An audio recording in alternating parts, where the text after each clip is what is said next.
তোমরা যখন দোয়া করবে বা যখন তোমরা দোয়া করো তখন তোমাদের হাতের পেট দিয়ে যখন আল্লাহ তাআলার কাছে কিছু চাইবে তখন আল্লাহর কাছে জরুরি হয়ে যায়, আল্লাহর হক হয়ে যায় যে তোমাদের চাওয়া বস্তু তোমাদেরকে দান করবে। সুবহানাল্লাহ। তাহলে দোয়া করার সময় হাত উঠানো এটা একটা দোয়ার আদব। আপনি যখন কিছু চাবেন হাত উঠানো ছাড়াও চাওয়া যায়, তবে হাত উঠিয়ে চাওয়াটা এটা দোয়ার আদব। এই হাদিস থেকে পেলাম। এরপর রাসূল বলেছেন, ইযা সাআলতুমুল্লাহ ফাসআলুহু বিবুতুনি আকুফিহিম ওয়া লা তাসআলুহু বিজুহুরিহা। তোমরা যখন দোয়া করবে হাতের পেট দিয়ে দোয়া করবে, পিঠ দিয়ে নয়, জুহুর দিয়ে নয়, পেট দিয়ে দোয়া করবে। এভাবে এক দোয়ার ব্যাপারে এক সাহাবী বলতেছেন, রাসূল সাল্লাল্লাহু আলাইহি ওয়াসাল্লাম একদিন দোয়া করতেছিলেন, যে এমন লম্বা করলেন দোয়া, যেই দোয়া লম্বা করার কারণে আমি তার সাথে দোয়া করতে করতে অস্থির হয়ে গেলাম, পরে আমি দোয়া থেকে চলে আসলাম। রাসূল এত লং দোয়া করতেছিল। তাই সম্মানিত হাজিরিন, এখানে দুইটা হাদিস আমরা পেলাম যে রাসূল হাতের পেট দিয়ে বা হাত উঠে দোয়া করতে বলেছেন। তবে রাসূলের অধিকাংশ দোয়াই ছিল হাত উঠানো ছাড়া দোয়া পড়া, এটাই ছিল রাসূলের অধিকাংশ দোয়া। এই দুই একটা হাদিস এভাবে হাত উঠিয়ে পড়া যায়। যেমন রাসূল বিশেষ করে হাত উঠাতেন কোন দোয়াগুলো, বিশেষ করে যেমন বৃষ্টির চাওয়ার জন্য যে দোয়া করা হয় হাত উঠাবেন, সাফা মারওয়ায় পাহাড়ে দৌড়ানোর সময় দোয়া করলে হাত উঠাতেন, মিনায় কঙ্কর নিক্ষেপের সময় হাত উঠাতেন, আরাফার ময়দানে দোয়া করার সময় হাত উঠাতেন, যুদ্ধের ময়দানে দোয়া করার সময় হাত উঠাতেন, এবং কোনো বিরাট ক্ষতির মধ্যে আযাবের মধ্যে পড়ে যাচ্ছে এরকম সময় হাত উঠাতেন। তবে এর বিপরীতে আমরা রাসূলের আমল পাই, রাসূল অধিকাংশ সময় দোয়ায় হাত উঠাতেন না। এটা হলো অধিকাংশ সময়। আজকে আমার আলোচ্য বিষয় হলো দোয়ার মাহাত্ম্য, দোয়ার গুরুত্ব বা দোয়ার প্রয়োজনীয়তা। আল্লাহ সুবহানাহু ওয়া তাআলা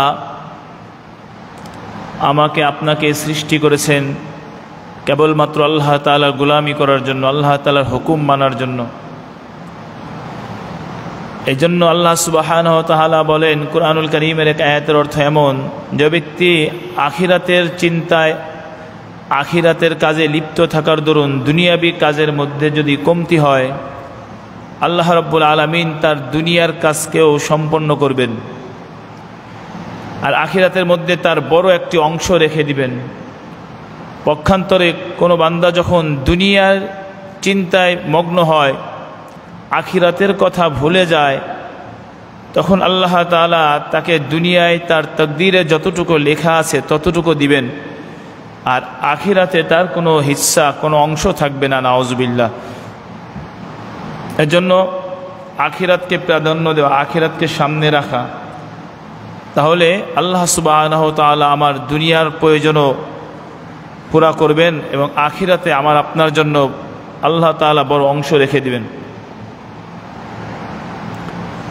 দোয়া শব্দের অর্থ হলো ডাকা। যেমন কুরআনুল কারীমের মধ্যে আছে, ওমান আহসানু কওলাম মিম্মান দাআ ইলাল্লাহ। ওই ব্যক্তির কথার চাইতে কার কথা উত্তম হতে পারে যে মানুষকে আল্লাহ তাআলার দিকে ডাকে। তাহলে আমরা যে দোয়া বলি, দোয়া করি, এই দোয়া মানে হলো আল্লাহ সুবহানাহু ওয়া তাআলাকে ডাকা। এরই সমর্থক শব্দ একটি বলা হয় যে মুনাজাত। মুনাজাত শব্দের শাব্দিক অর্থ হলো চুপে চুপে কথা বলা। এখানে মুনাজাত দ্বারা পারিভাষিকভাবে বোঝানো হয় আল্লাহ তাআলার সাথে কথা বলা। তাহলে দোয়ার শাব্দিক অর্থ পেলাম ডাকা, আর মুনাজাত শাব্দিক অর্থ হলো চুপে চুপে কথা বলা। এই দোয়া বা মুনাজাত আল্লাহ তাআলা রাসূলুল্লাহ সাল্লাল্লাহু আলাইহি সাল্লামের উপরে এ বিষয়ে আয়াত নাজিল করেছেন। সূরাতুল মুমিন এই সূরার ৬০ নম্বর আয়াতে আল্লাহ সুবহানাহু ওয়া তাআলা বলেন, ওয়াকালা রাব্বুকুম উদউনি আস্তাজিব লাকুম। আল্লাহ তাআলা বলেন যে তোমাদের রব বলেছে উদউনি, তোমরা আমাকে ডাকো। অর্থাৎ আল্লাহ তাআলাকে ডাকতে বলেছেন, যে আল্লাহ তাআলা বলেন যে আমাকে ডাকো আস্তাজিব লাকুম, আমি তোমাদের ডাকে সাড়া দিব। অর্থাৎ তোমরা আমারকে ডাকলে, আমার কাছে চাইলে আমি তোমাদের চাওয়া পূর্ণ করব, বা তোমরা আমার ইবাদত করবে, আমি তোমাদের ইবাদত কবুল করব। ইন্নাল্লাযীনা ইস্তাকবিরুনা আন ইবাদাতি সায়াদখুলুনা জাহান্নামা দাখিরিন, নিশ্চয়ই যারা অহংকার করবে আমার ইবাদত থেকে, দোয়া করা থেকে, আল্লাহ তাআলার ডাকা থেকে, আল্লাহ তাআলার উপাসনা করা থেকে যারা অহংকার করবে, সায়াদখুলুনা জাহান্নামা দাখিরিন, আল্লাহ তাআলা বলেন অতি সত্ত্বে তাদের জাহান্নামে লাঞ্ছিত অপমানিতভাবে প্রবেশ করানো হবে। নাউজুবিল্লাহ। তাহলে দোয়া করাটা হচ্ছে একটি ইবাদত, আল্লাহ তাআলাকে ডাকা একটি ইবাদত। এজন্য এটাকে আমরা অনীহা প্রকাশ করলে হবে না, এটাকেও আমরা গুরুত্ব সহকারে আল্লাহ তাআলার কাছে দোয়া করা। আমরা অনেক সময় দেখা যায় দোয়ার প্রতি আমাদের গুরুত্ব কম, আমরা দোয়া করার সময় পাই না, শুধু 5 ওয়াক্ত নামাজ পড়ে বা চলে গেলাম। দোয়ার জন্য 10 মিনিট 20 মিনিট সময় বের করা বা একাগ্রচিত্রে আল্লাহ তাআলার কাছে চাওয়া, এই সময়টুকু অনেক সময় আমাদের হয়ে ওঠে না। তাহলে আল্লাহ রাব্বুল আলামিন আমাদেরকে দোয়া করতে বলেছেন, আল্লাহ তাআলার কাছে চাইতে বলেছেন, আর আল্লাহ তাআলা সেটা আমাদেরকে দিবেন, কবুল করবেন। পৃথিবীতে যত নবী আসছে সমস্ত আম্বিয়া ইকরামই আল্লাহ তাআলার কাছে দোয়া করেছেন। নবীরা যখন যে কোনো পেরেশানিতে পড়েছেন সাথে সাথে আল্লাহ তাআলার কাছে দোয়া করেছেন, যে কোনো বিপদের সম্মুখীন হয়েছেন আল্লাহ তাআলার কাছে দোয়া করেছেন। ঠিক তদ্রূপ আমরাও যদি সেভাবে সেই সমস্যার সম্মুখীন হয়ে সেভাবে সুন্নাহ পদ্ধতিতে আল্লাহ তাআলার কাছে চাই, দোয়া করি, তাহলে আল্লাহ তাআলা আশা করি আমাদের দোয়াকে কবুল করবেন। তার মধ্যে একটি শ্রেষ্ঠ দোয়া, অর্থাৎ আমরা যে 5 ওয়াক্ত নামাজ পড়ি, এই নামাজ আল্লাহ তাআলার কাছে একটি বড় দোয়া। নামাজের মধ্যে যে আমরা তাসবিহ তাহলিল দোয়া কেরাত যেগুলো আমরা পাঠ করি, এগুলো বড় দোয়া। কেন? দোয়ার শাব্দিক অর্থ হলো আল্লাহ তাআলার ডাকা, আর মুনাজাতের শাব্দিক অর্থ হলো চুপে চুপে কথা বলা। আমরা যখন নামাজে দাঁড়াই তখন নামাজের মধ্যে আমরা আল্লাহ তাআলার সাথে কথা বলি, আল্লাহ তাআলার সাথে চুপে চুপে কথা বলি। এই জন্য হাদিসের ভাষায় পুরা নামাজটাকেই মুনাজাত বলা হয়, পুরা নামাজটাকেই দোয়া বলা হয়। হাদিস শরীফের মধ্যে আছে, বুখারী শরীফের হাদিস, ক্বালা রাসূলুল্লাহ সাল্লাল্লাহু আলাইহি ওয়াসাল্লাম ইযা কানা আহাদুকুম ফিস সালাত ফাইন্নাহু ইউনাজি রাব্বাহ। রাসূলুল্লাহ সাল্লাল্লাহু আলাইহি ওয়াসাল্লাম বলেন, তোমাদের মধ্যে যখন কেউ সালাতের মধ্যে থাকেন সে তার প্রভুর সাথে মুনাজাতে রত থাকে। তাহলে নামাজের মধ্যে থাকা মানে মুনাজাত করা অবস্থায়, কারণ আমরা নামাজের মধ্যে সানা পাঠ করি, সূরা ফাতিহা পাঠ করি, তাসবিহ তাহলিল পাঠ করি, তাশাহুদ, দরুদ শরীফ, দোয়ায়ে মাসুরা পাঠ করি, এগুলো মুনাজাত। যেমন আমরা দোয়ায়ে মাসুরা পড়ি যে আল্লাহুম্মা ইন্নী যালামতু নাফসি যুলমান কাসীরা ওয়ালা ইয়াগফিরুয যুনুবা ইল্লা আনতা ফাগফিরলি মাগফিরাতাম মিন ইনদিকা ওয়ারহামনি ইন্নাকা আনতাল গফুরুর রহিম। যে হে আল্লাহ, আমি আমার উপরে অনেক বড় জুলুম করে ফেলেছি, আপনি ক্ষমাশীল, আপনি আমাকে ক্ষমা করুন, আপনি যদি ক্ষমা না করেন আর কেউ ক্ষমা করতে পারে না। এই তো নামাজের মধ্যে এই দোয়া পড়া হলো। এই জন্য নামাজ পুরাটাই একটা মুনাজাত। তাহলে খুব গুরুত্ব সহকারে, খুব ধ্যানের সাথে আল্লাহ সুবহানাহু ওয়া তাআলার কাছে দোয়া করতে হবে। তাসবিহ তাহলিলগুলো ঠিকভাবে আদায় করতে হবে, যাতে করে আল্লাহ তাআলা আমার দোয়াকে কবুল করেন। এবং অন্য এক জায়গার মধ্যে সহিহ ইবনে খুজাইমা এবং মুস্তাদরাকে হাকিম, এই সমস্ত হাদিসের কিতাবের মধ্যে আছে, রাসূলুল্লাহ সাল্লাল্লাহু আলাইহি সাল্লাম বলেন, ইযা কামা ইউসাল্লি ইন্নামা ইয়াকুমু ইউনাজি রাব্বাহ। যখন কোনো ব্যক্তি নামাজে দাঁড়িয়ে যায়, নামাজে দাঁড়ায়, সে যেন তার রবের সাথে মুনাজাতে দাঁড়িয়েছে। ফালিয়ানজুর কাইফা ইউনাজি, সুতরাং তার দেখা উচিত সে কিভাবে তার রবের সাথে মোনাজাত করছে, সে কিভাবে তার রবের সাথে কথোপকথন করছে। সম্মানিত হাজিরিন, আমরা যারা শুনছি, তাহলে বলুন, যদি আমার নামাজ সুন্দর না হয়, শুদ্ধ না হয়, ধ্যান খেয়ালের সাথে না হয়, তাহলে আল্লাহ তাআলা আমার কথাগুলো শুনবেন কেমনে, আমার কথাগুলো নিবে কেমনে? এজন্য নামাজের যে তাসবিহ তাহলিল আছে, সূরা আছে, এগুলোকে শুদ্ধ করা, এগুলোকে কামা হাক্কাহ যেভাবে আদায় করার দরকার সেভাবে করা। কারণ এটা আল্লাহ তাআলার সাথে কথোপকথন করা হয়। কোনোরকমভাবে কোনোরকম দায় সারা কাজ করলে আল্লাহ তাআলা নেবেন না। গুরুত্ব সহকারে যদি অর্থ বোঝা যায়, অর্থ বুঝে বুঝে যদি পাঠ করতে পারি, তাহলে আরও বেশি ভালো হয়। কারণ যেই কথাগুলো অর্থ বুঝে বুঝে কথোপকথন করা হয়, সে কথার মধ্যে ভারত্ব, সে কথার মধ্যে অনেক সুন্দর শব্দ বের হয়, কথা বের হয়। আর যেই কথার অর্থ না বুঝে আলোচনা করা হয়, সেই কথাগুলোর মধ্যে কিছু মুখস্থ শব্দ উচ্চারণ করে শেষ করে দেওয়া হয়, কারণ অর্থ তো বুঝে আসে না। এজন্য নামাজের যেই দোয়াগুলো আমরা করে থাকি, পাঠ করি, সেগুলোর অর্থ সহ পড়ার চেষ্টা করব। আর না, অর্থ না জানলেও খুব ধ্যানের সাথে গুরুত্ব সহকারে সেগুলো আদায় করব। রাসূলুল্লাহ সাল্লাল্লাহু আলাইহি সাল্লাম অন্য হাদিসের মধ্যে বলেন, এটা আছে মুসলিম শরীফের মধ্যে, যে আনা ইনদা যন্নি আবদি, নিশ্চয়ই আমার বান্দার ধারণা মোতাবেক আমি তার সাথে মুআমালা করি। ওয়া আনা মাআহু ইযা দাআনি, আর যখন সে আমাকে ডাকে আমি তার ডাকে সাড়া দেই। তাহলে বান্দা যখন সে মনে করে যে আল্লাহ তাআলা আমার কথা কবুল করবেন, আমার দোয়া কবুল করবেন, তাহলে আমি তার সাথে সেই ধারণাই করি, তার সাথে সেই মুআমালা করি। আর সে যখন মনে করে আমার দোয়াটা কবুল হবে না মনে হয়, আমার নামাজটা হচ্ছে না মনে হয়, তাহলে তার সাথে সেই মুআমালা করা হয়। এজন্য আমার আপনার প্রত্যেকের দৃঢ় বিশ্বাস আল্লাহ তাআলার কাছে রাখতে হবে যে আমি আমার পুরোপুরি চেষ্টা করছি যে যেভাবে আল্লাহ তাআলা কবুল করবেন সেভাবে করার জন্য। আশা করি আল্লাহ তাআলা কবুল করবেন, তাহলে আশা করা যায় আল্লাহ কবুল করবেন। আল্লাহ সুবহানাহু ওয়া তাআলা রাসূলুল্লাহ সাল্লাল্লাহু আলাইহি সাল্লামকে অনেক জায়গায় দোয়ার গুরুত্ব প্রকাশ করেছেন। আর রাসূলুল্লাহ সাল্লাল্লাহু আলাইহি সাল্লাম সেগুলো তার জবান মুবারকে সাহাবা ইকরামকে শুনিয়েছেন, তালিম দিয়েছেন।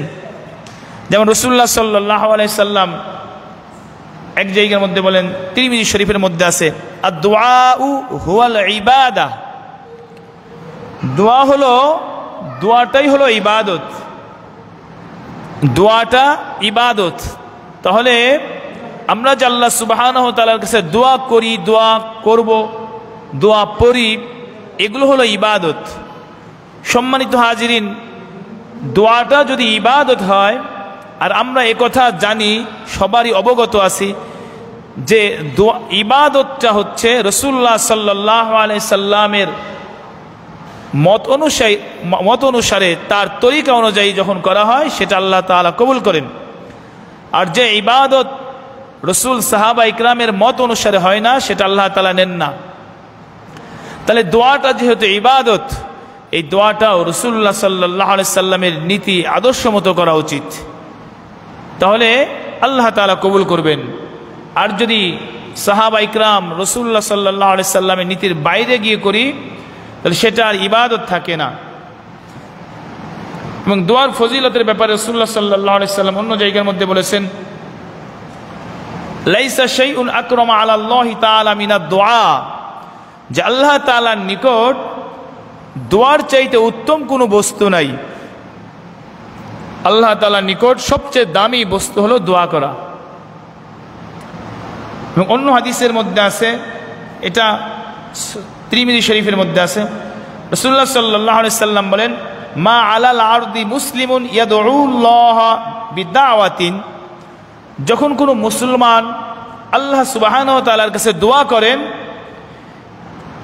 ইল্লা আতাহুল্লাহু ইয়াহা আও সরাফা আনহু মিনাস সুই মিসলাহা, আল্লাহ তাআলা তার দোয়াকে কবুল করেন, সেই দোয়ার প্রার্থিত বস্তুকে আল্লাহ তাআলা সাথে সাথে দেন, অথবা ওই প্রার্থিত বস্তুর পরিবর্তে আল্লাহ তাআলা তার থেকে সমপরিমাণ বিপদ থেকে তাকে উদ্ধার করেন। সুবহানাল্লাহ। তাহলে এই হাদিসের মধ্যে আসলো দোয়া যখন করা হয়, দোয়া করলে কি হয়, প্রার্থিত বস্তু যেটা সে চাচ্ছে আল্লাহ তাআলা সেটাকে তার সরাসরি দেন, অথবা আল্লাহ তাআলা এই দোয়া করার বদৌলতে তার কোনো বিপদ ছিল এই বিপদ থেকে তাকে বাঁচিয়ে দেন।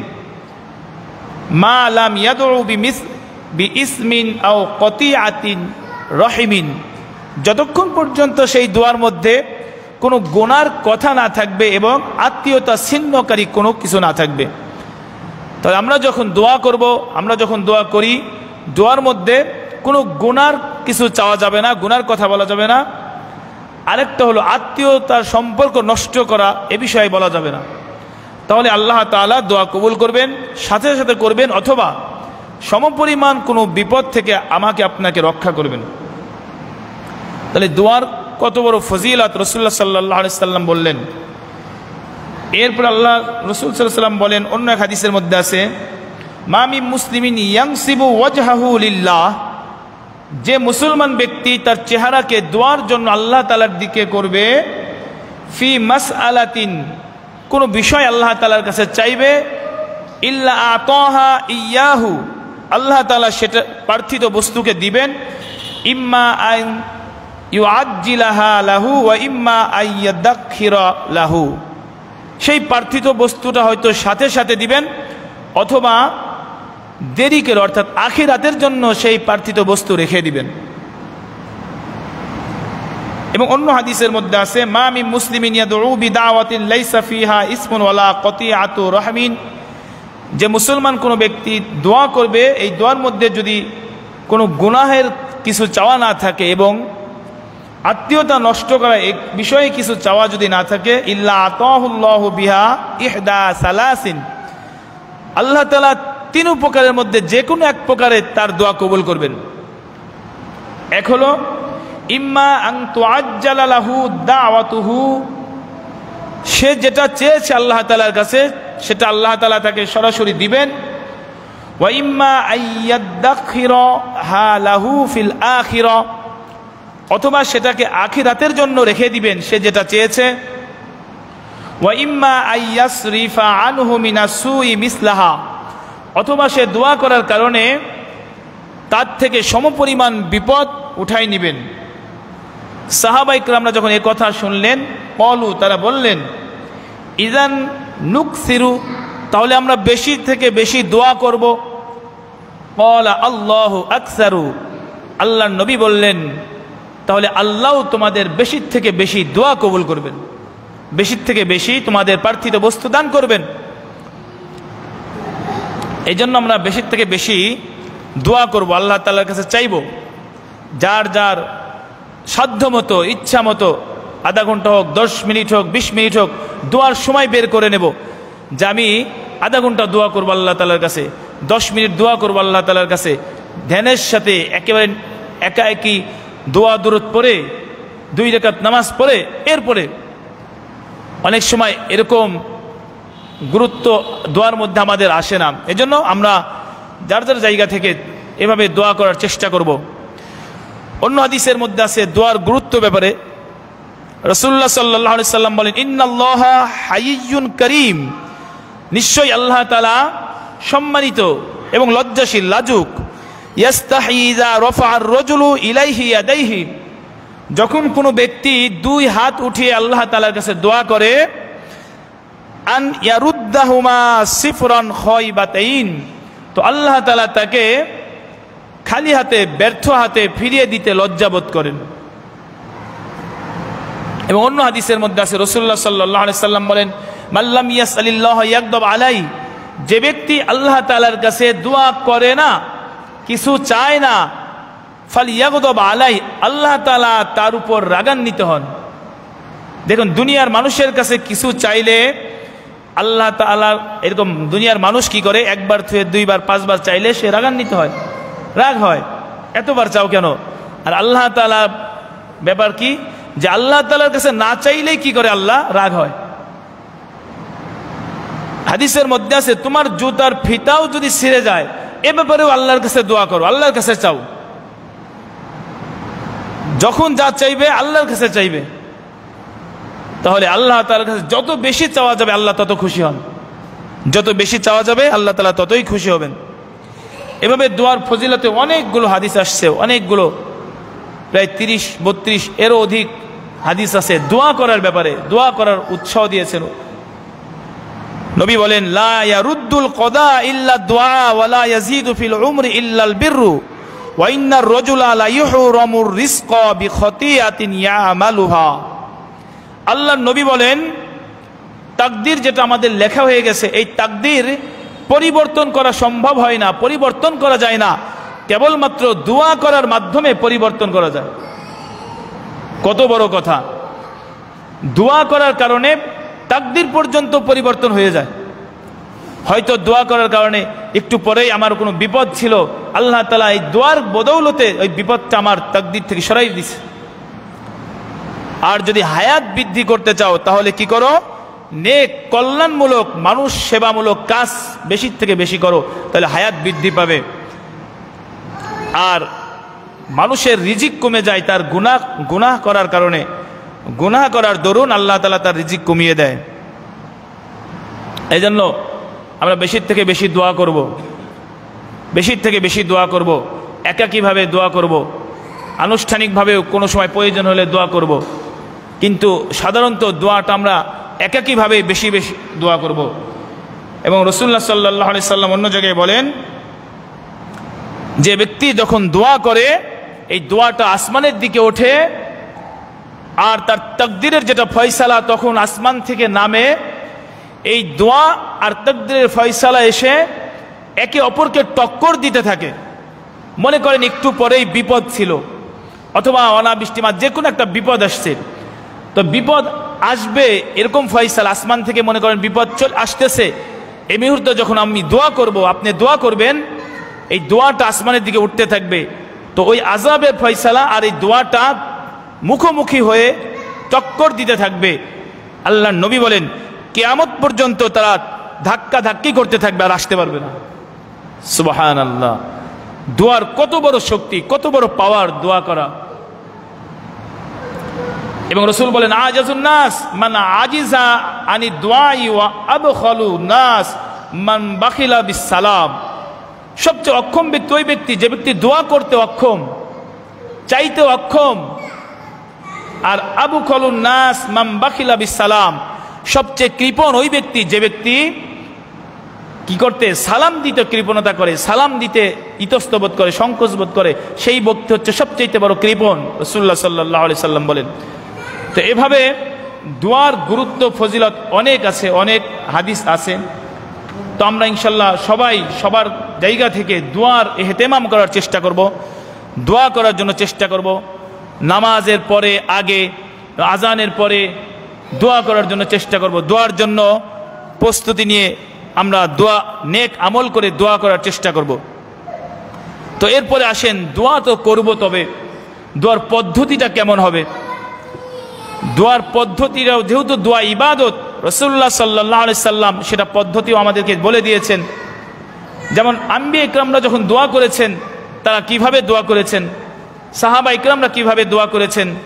এতক্ষণ বুঝলাম দোয়ার ফজিলত, এখন আসি দোয়ার মাসনুন পদ্ধতি, সুন্নাহ পদ্ধতি কি। যেমন মসজিদে প্রবেশ করার দোয়া আছে, আছে না নাই? মসজিদ থেকে বের হওয়ার দোয়া আছে, আছে না নাই? ইস্তেনজায় প্রবেশ করার দোয়া আছে, বাথরুম থেকে বের হওয়ার দোয়া আছে, খাবার সামনে আসলে দোয়া আছে, খাবার শুরু করার দোয়া আছে, আজানের শেষে দোয়া আছে, আছে না নাই? তাহলে আজানের এই দোয়ার পদ্ধতিটা কেমন হবে? লুঙ্গি পরার দোয়া আছে, জামা পরার দোয়া আছে, জামা খোলার দোয়া আছে। তাহলে আমি যদি সব দোয়ার মধ্যেই হাত উঠানো শুরু করি, তাহলে লুঙ্গি সাইডে হাত উঠাইতে হবে, ঠিক বলেন?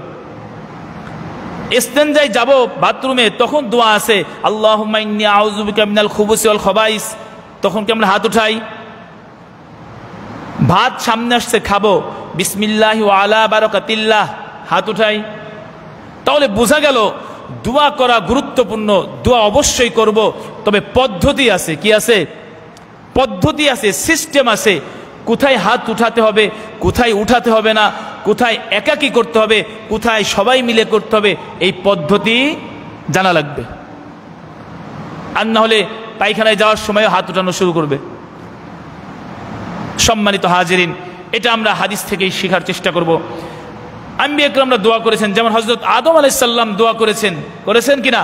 করেছেন।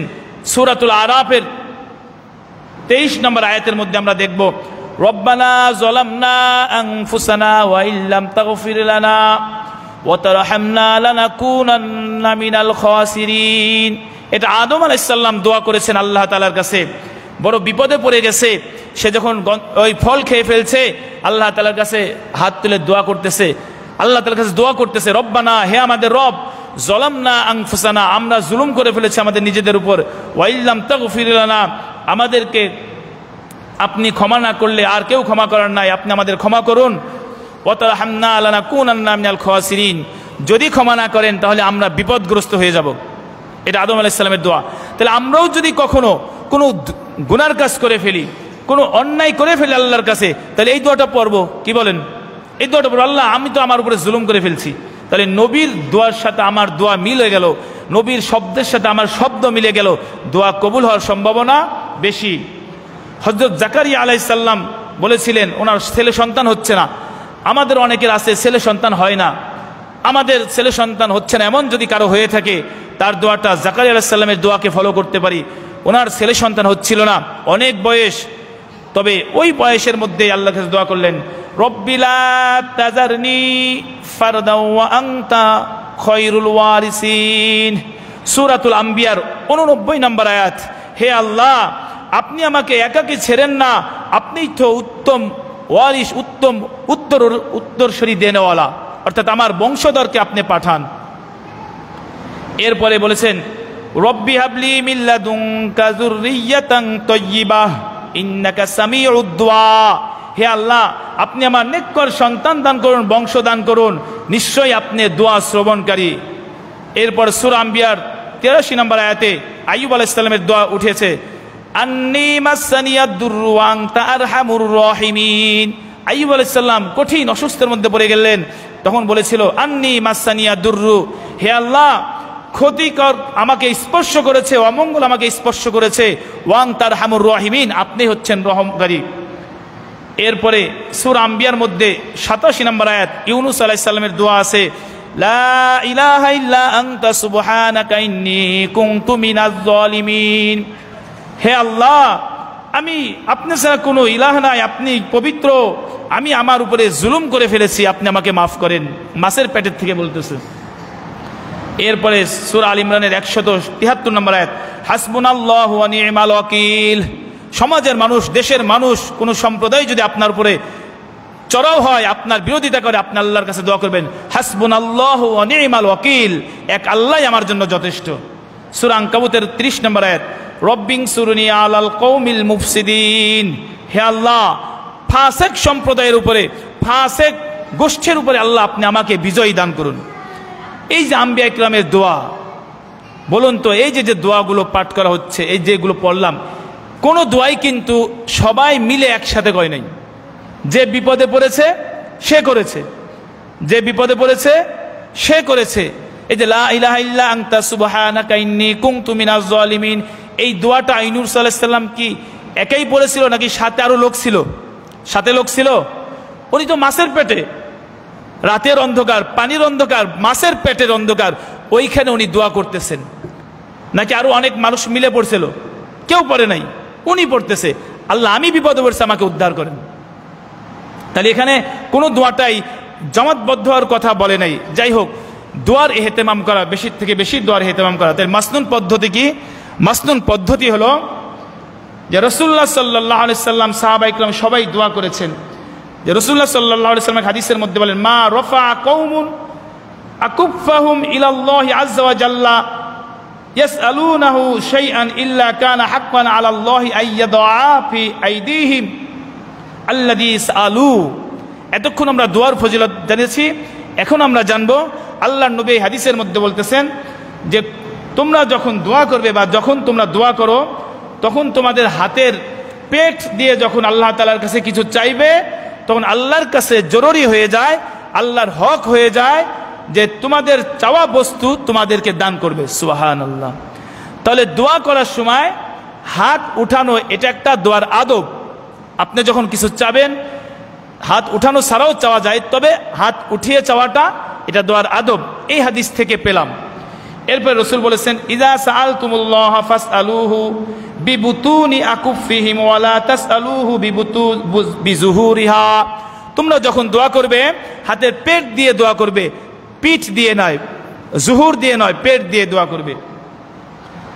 এভাবে এক দোয়ার ব্যাপারে এক সাহাবী বলতেছেন, রাসূল সাল্লাল্লাহু আলাইহি ওয়াসাল্লাম একদিন দোয়া করতেছিলেন, যে এমন লম্বা করলেন দোয়া, যেই দোয়া লম্বা করার কারণে আমি তার সাথে দোয়া করতে করতে অস্থির হয়ে গেলাম, পরে আমি দোয়া থেকে চলে আসলাম। রাসূল এত লং দোয়া করতেছিল। তাই সম্মানিত হাজিরিন, এখানে দুইটা হাদিস আমরা পেলাম যে রাসূল হাতের পেট দিয়ে বা হাত উঠে দোয়া করতে বলেছেন। তবে রাসূলের অধিকাংশ দোয়াই ছিল হাত উঠানো ছাড়া, দোয়া পড়া, এটাই ছিল রাসূলের অধিকাংশ দোয়া। এই দুই একটা হাদিস এভাবে হাত উঠিয়ে পড়া যায়। যেমন রাসূল বিশেষ করে হাত উঠাতেন কোন দোয়াগুলো, বিশেষ করে যেমন বৃষ্টির চাওয়ার জন্য যে দোয়া করা হয় হাত উঠাবেন, সাফা মারওয়ায় পাহাড়ে দৌড়ানোর সময় দোয়া করলে হাত উঠাতেন, মিনায় কঙ্কর নিক্ষেপের সময় হাত উঠাতেন, আরাফার ময়দানে দোয়া করার সময় হাত উঠাতেন, যুদ্ধের ময়দানে দোয়া করার সময় হাত উঠাতেন, এবং কোনো বিরাট ক্ষতির মধ্যে আযাবের মধ্যে পড়ে যাচ্ছে এরকম সময় হাত উঠাতেন। তবে এর বিপরীতে আমরা রাসূলের আমল পাই, রাসূল অধিকাংশ সময় দোয়ায় হাত উঠাতেন না। এটা হলো অধিকাংশ সময় রাসূলুল্লাহ সাল্লাল্লাহু আলাইহি ওয়াসাল্লাম। তাহলে দুভাবে আমরা পেলাম যে কিছু জায়গায় রাসূল হাত উঠাতেন, বিশেষ কিছু জায়গা বললাম, আর অধিকাংশ সময় রাসূল হাত উঠাতেন না। এজন্য কে হাত উঠালো কে হাত উঠালো না এ বিষয়ে আমাদের কোনো বিতর্কে যাব না। রাসূলুল্লাহ সাল্লাল্লাহু আলাইহি ওয়াসাল্লাম যে জায়গায় হাত উঠিয়েছেন সেই জায়গায় হাত উঠানো সুন্নাহ, যেটা উঠান নাই সেখানে না উঠানো সুন্নাহ। আর যদি কেউ যেখানে উঠায় নাই উঠায়, সেটা সুন্নাহ হবে না, তবে উঠানোর সুযোগ থাকতে পারে, তবে সুন্নাত হবে না। আর সুন্নাতের মধ্যেই মঙ্গল এবং কামিয়াবি রয়েছে। এজন্য আমরা চেষ্টা করব দোয়ার ইহতেমাম করার জন্য, আর দোয়া মাসনুন পদ্ধতিতে করার জন্য বেশি চেষ্টা করব, কারণ মাসনুন পদ্ধতিতে করলে কবুল হবে। যে বিষয়টা বললাম, মনে করেন আজান দেওয়ার পরে অনেকজন হাত তুলে দোয়া করতেছে, আল্লাহুম্মা রাব্বা হাযিহিদ দাওয়াতিত তাম্মা, এই হাত রাসূল এখানে উঠাতেন না, এমনি পড়তেন আল্লাহুম্মা রাব্বা হাযিহিদ দাওয়াতিত তাম্মা ওয়াস সালাতিল কায়িমা। মসজিদে প্রবেশের সময় আমরা দোয়া পড়ছি আল্লাহুম্মা ইফতাহলি আবওয়াবা রাহমাতিক, এখানে রাসূল হাত উঠাতেন না। কেউ যদি উঠায় আমরা বলবো না উঠালেন কেন, আমরা বলবো এটা সুন্নাহ না, এটা সুন্নাহ তরিকা না, আপনি উঠাইছেন এটা আপনার মন মতো উঠাছেন এভাবে খাওয়ার সময়। তো এই জন্য আমরা জেনে জেনে সুন্নাহ অনুযায়ী করার চেষ্টা করব। বিশেষ করে ফরজ নামাজের পরের, আসলে সময় নাই, ফরজ নামাজের পরে অনেক দোয়া রাসূল করেছেন, অনেক দোয়া রাসূল করেছেন, কিন্তু হাত উঠানোর ব্যাপারে বা জামাতবদ্ধ হওয়ার ব্যাপারে এ ব্যাপারে কোনো তাকিদ বা রাসূলের তার জীবনে ঘটে নাই। এজন্য আমরা ফরজ নামাজের পরে দোয়া করব। ফরজ নামাজের পরে প্রায় আমার জানা মতে প্রায় 18টি দোয়া আছে, প্রায় 18টি দোয়া হাদিস দ্বারা প্রমাণ ফরজ নামাজের পরে রাসূল করেছেন, কিন্তু প্রত্যেকটা দোয়াই করেছেন মুখে একা একা। যেমন সালাম ফিরানোর পরেই আস্তাগফিরুল্লাহ আস্তাগফিরুল্লাহ আস্তাগফিরুল্লাহ 3 বার পড়া সবাই, এরপরে আল্লাহু আকবার একবার বলা, এরপর আল্লাহুম্মা আনতাস সালাম ওয়া মিনকাস সালাম তাবারাকতা রব্বানা ওয়া তাআলাইতা ইয়া যাল জালালি ওয়াল ইকরাম, এরপর লা ইলাহা ইল্লাল্লাহু ওয়াহদাহু লা শারীকা লাহু লাহুল মুলকু ওয়া লাহুল হামদু ওয়া আলা কুল্লি শাইইন কাদির, আল্লাহুম্মা লা মানিয়া লিমা আতাইতা ওয়া লা মুতিয়া লিমা মানাতা ওয়া লা ইয়ানফাউ যাল জাদ্দি মিনকাল জাদ্দু। 33 বার সুবহানাল্লাহ, 33 বার আলহামদুলিল্লাহ, 34 বার আল্লাহু আকবার। এরকম প্রায় 18 থেকে 20টা আমি যত জানি, মুখস্থ নাই, তবে এতগুলো জানা আছে। তাহলে সম্মানিত হাজিরিন, তবে হ্যাঁ, রাসূল সব দোয়াগুলো একসাথে পড়তেন না, কোনো কোনো সময় 5টা পড়তেন, কোনো সময় 3টা পড়তেন, 4টা পড়তেন, আবার কোনো কোনো নামাজে রাসূল ফরজ নামাজ পড়ে উঠেও যেতেন। এই জন্য যেখানে মুনাজাত করে করুক, আমাদের কোনো বাধা দিব না, যেখানে করে না করবে না ওখানে আমরা তাকিদ দেব না। বুঝছেন মাসালাটা এমন, যেখানে মুনাজাত করে করুক, নিষেধ করেন না, যেখানে করে না সেখানে করতে বলিয়েন না, কারণ এটা কোনো তর্কের বিষয় না, এটা ইসলামের কোনো আহামরি জিনিস না। সম্মানিত হাজিরিন, দোয়াটা পড়াটাই গুরুত্বপূর্ণ। আপনি নামাজের পরে কি দোয়া করলেন সেটা আপনাকে যদি আমাকে যদি জিজ্ঞেস করা হয় কিছুই পড়ি নেই, তাহলে এটা তো একটা সুন্নাত নষ্ট হয়ে গেল। আর ইমাম সাহেব যদি সালামের পরেই আল্লাহুম্মা আমিন, একটু পরেই আমিন, কি পড়লো, কি চাইলো, আপনি কি চাইলেন, মুসল্লি কে চাইলো, অথচ প্রত্যেকটা ব্যক্তির উপরে এই দোয়া করা জরুরি ছিল। এই জন্য সম্মানিত হাজিরিন, ভুল বুঝবো না, সুন্নাহ মতো আমল করবো। সবাই সবার জায়গা থেকে যতটুকু তাসবিহ তাহলিল পারি ফরজ নামাজের উপরে পড়ে এরপরে উঠবো। হাদিসের মধ্যে আছে, কেউ যদি কোনো দোয়া নাও পড়ে, ফরজ নামাজ পড়ে যে জায়গা পড়েছে ওই জায়গা যদি বসে থাকে, এমনি বসে আছে, ওই জায়গা ছুটতেছে না, যতক্ষণ বসে থাকবে ফেরেশতা তার জন্য দোয়া করবে, ফেরেশতা তার জন্য দোয়া করবে। আবার কেউ যদি ফরজ নামাজ পড়েই উঠে চলে যায়, আমরা তার কোনো কটূক্তি করব না, তিরস্কার করব না। আল্লাহ তাআলা আমাদেরকে বুঝে আমল করার তৌফিক দান করুক। আমিন। ওয়া আখিরু দাওয়ানা আলহামদুলিল্লাহি রাব্বিল আলামিন।